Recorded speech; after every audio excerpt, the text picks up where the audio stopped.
আপু বলেন। ফার্স্টে আজকে আমি যেটা বলবো, আপনাদের সবাইকে নিয়ে আমি অনেক ইমপ্রেসড হয়েছি। আসলে আমার কল্পনার বাইরে ছিল যে আপনারা সাংবাদিক ভাইয়েরা আমার স্টুডিওতে এত মানুষজন হবে, যেটা আমি আসলে কল্পনা করতে পারিনি। তো আপনাদের প্রথমে আমি যেটা জানাতে চাই, ধন্যবাদ ভাইয়া যে আপনারা হচ্ছে আমার স্টুডিওতে এসেছেন। আজকে আমার একটা ইম্পর্টেন্ট একটা দিন, আপনারা হয়তো সবাই জানেন। আর যদি হচ্ছে টাইমটা একটু আমার মিসম্যানেজমেন্ট হয়েছে, তারপরেও যে আপনারা এত লম্বা সময় ধরে অপেক্ষা করতেছেন, এজন্য ভাইয়া সত্যি থ্যাঙ্কস সবাইকে। আর কিছুক্ষণের মধ্যে আমাদের যারা সম্মানীয় গেস্ট আছেন তারা সবাই হচ্ছে চলে আসবে। যদিও আপনারা জানেন রাস্তার মধ্যে অনেক জ্যাম, যার কারণে একটু ডিলে হচ্ছে। তো আপনারা একটু কম্প্রোমাইজ করে নেবেন আজকের দিন। চলে আসবে বলেন ভাইয়া। যে কোনো প্রোগ্রামে দেরি হলে আমরা জ্যামের উদাহরণটা পাই, এটাও কি সেটা কি উদাহরণ কিনা? আর দ্বিতীয়ত আমরা এখানে আসার পর শুনছি যে সকল আর্টিস্ট আসার কথা ছিল, যেমন অপু বিশ্বাস, তিনি অলরেডি দেশের বাইরে। এটা কি আপনাদের হাইপ তোলার জন্য ছিল কি না? আসলে ভাই জিনিসটা এরকমটা না। আমি আপনারা জানি না যে আপনারা আমাকে কতটুকু চিনেন। আমি আসলে মিডিয়ার সাথে হালকা পাতলা জড়িত। মিডিয়া বলতে আমার যারা বেস্ট ফ্রেন্ড আছে, যেমন হচ্ছে হয়তো আপনারা জানেন শিরিন শিলা, তারপরে হচ্ছে অপু বিশ্বাস আপুর সাথেও আমার ভালো অনেক সম্পর্ক, নাদিয়া আপু, জয় ভাইয়া, তারপরে অন্তু করিম ভাইয়া। আসলে সবাই ওনারা আমার অনেক কাছের মানুষ। ইভেন আমরা যাদেরকে প্রমোট করেছি তাদের কিন্তু অবশ্যই হচ্ছে আমরা নিয়ে কি বলে যে হচ্ছে তাদের মতামত নিয়ে কিন্তু আমরা প্রমোটটা করেছি, এবং তারা আসবে বলে কিন্তু আমরা জিনিসটা দিয়েছি আমাদের পেজে, আপনারা দেখতে পাবেন। তো হয়তোবা অনেকেই আর কি আজকে নাও আসতে পারে, যেমন আপনি যেটা বলছেন অপু বিশ্বাস আপু। কে কে আসবে সেটা বলেন। আজকে যেটা আসবে এখন পর্যন্ত রাস্তায় আছে অন্তু করিম ভাইয়া, শিরিন শিলা আপু, বারিশা হক আপু, জয় ভাইয়া, নীর আপু, তারপরে হচ্ছে ওনারা হচ্ছে মেন গেস্ট অভি ভাইয়া অলরেডি চলে এসেছেন। আমাদের যারা হচ্ছে অপবিশ্বাস আপু বাইরে যেহেতু, তো তিনি হয়তো আসতে পারবেন না, আমি তাকে হচ্ছে রিচ করেছিলাম। আর জলি আপু রাস্তায়, তো এনারা হচ্ছে সবাই আসবে। মিষ্টি জান্নাতের নাম, হ্যাঁ মিষ্টি জান্নাত আপুর সাথে আমার গতকাল কথা হচ্ছে, তিনি গতকালকে ইউকে থেকে চলে গেছেন। এই তো না হলে অবশ্যই আসবেন, এবং তিনি কথা দিয়েছেন আপনারা তো অবশ্যই নেক্সটে দেখতে পাবেন। তিনি ইউকে থেকে ব্যাক করার পরে আমার স্টুডিওতে ভিজিট করবেন এবং আসবেন। এই বিজনেসের শুরুটা যদি বলতেন আপনি,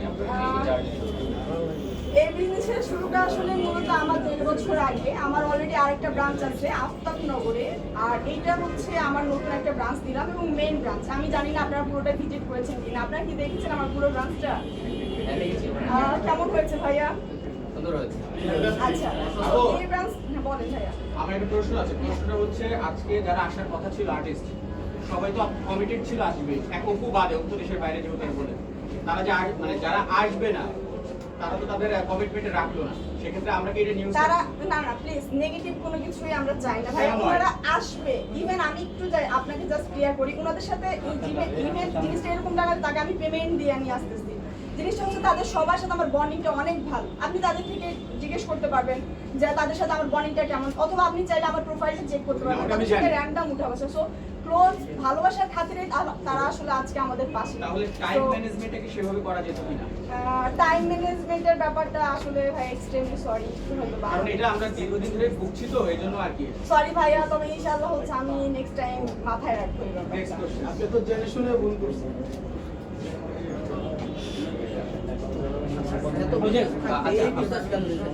এইটা ভাই আমার ছোটবেলা থেকে একটা প্যাশন ছিল, তো প্যাশন থেকে আমি প্রফেশনাল চুজ করেছি। আরো কোনো বিজনেস করার ইচ্ছা নাই, তবে আমি 2016 সাল থেকে বিজনেস শুরু করেছিলাম। ছোট একটা বিজনেস থেকে আজকে আমার এই বিজনেস আর কি মুভ করা। আমার প্রথম বিজনেস ছিল মদ বাংলাদেশ, মদের উপরে আমি হচ্ছে ছবি বানাতাম। তো ওটা হচ্ছে আমার 2017 সালে প্রথম থেকে আমি শুরু করেছিলাম। ইভেন এখন পর্যন্ত কিন্তু ওটার একটা পেজ আছে, অনলাইন প্ল্যাটফর্ম। তো ওটা করেছি, ওটার পরে হচ্ছে ক্লথিং ছিল, ক্লথিং এর পরে আমার আমার হচ্ছে দেশের বাসা যেহেতু রাজশাহী, তো রাজশাহীর বিভিন্ন নকশি কাঁথা, বিভিন্ন ক্লথিং নিয়েও আমি কিন্তু বেশ কিছুদিন হচ্ছে কাজ করেছিলাম। লাস্ট হচ্ছে করোনার সময় যখন আমি ঘরবন্দি হই, তখন কিন্তু আমার মাথায় আসে যে আমি করতে বেশি ভালোবাসি, তো ওই জিনিসটা কিন্তু আমি মাঝে মাঝে হচ্ছে ক্যামেরার সামনে করতাম। তো তখন থেকে আসলে মেকআপের দিকে অনেক বেশি মানে ইয়ে ছিল, প্যাশনেট ছিল। তো এই জায়গা থেকে আসলে আপু আমার